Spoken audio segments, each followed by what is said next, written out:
Hello guys, kumusta na kayo yan? Ako na salita na good morning na sa inyo lahat yan. Ako na sabi na maraming na salamat sa 2.7 million na family ko, supporters ko, na tagapagmahal ko yan. Sobra ko na kayo love na love yan. Sobra ko na kayo mahal na mahal. Sobra. Kung pwede ko na kayo halik isa-isa, halikan ko na kayo lahat yan. Bigyan na kayo mahigpit na hug hanggang sa wala na kayo hinga yan. Kasi sobra na baho hinga yan. Nonsense. Alam nyo guys, dati pangarap ko lang to. 2017 first time ko mag-watch sa isang YouTuber na Filipino. Hindi ko na name drop. I was a fan that time and I saw him.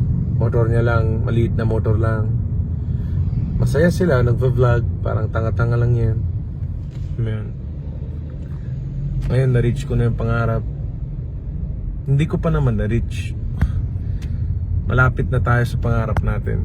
Dahil sa inyo, dahil sa pagmamahal nyo, dahil sa suporta nyo, dahil sa laging nandyan kayo sa likod ko. Mafulfill na yung isa na pangarap ko na matagal na gusto ko na pangarap.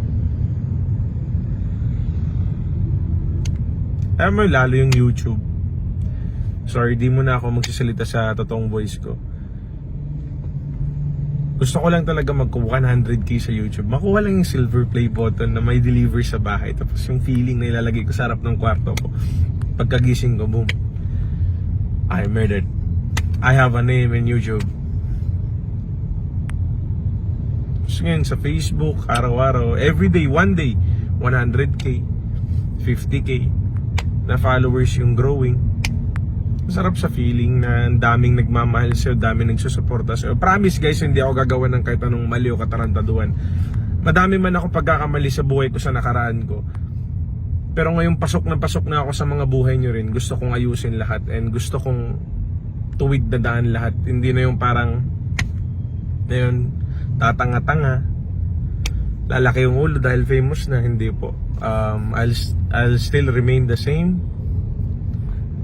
Respectful, humble, walang flex, no show off. Thank you so much, man. This was a dream na dahil sa inyo na nakuha ko na. Tanginang yan, Mekos, dapat trademark na sa akin yan eh. Automatic trademark, Mekos mo na yan instant. Pero sige lang guys, sarap sa feeling na na-accept ako ng mga Filipino. Ang sarap sa feeling na tanggap na ako ng Pilipino. Ang sarap sa feeling. Wala na akong pakialam sa mga kalahi ko. Putang na kahit tapusin yung buhay ko pag dumating yung oras or alam ko, naghihintay lang kayo ng tamang oras dyan na ikakabagsak ko. Pero it's fine. That's life. And I am ready. Prepared na po ako. Basta ito, nagawa ko na. Natupad ko na yung pangarap ko. And this is it. Ito na yun. Nakapasok na tayo sa guys, sa playoffs. Thank you so much guys. Thank you so much. Maraming salamat. More Mekos, more tornado pa yan. Love you so much guys.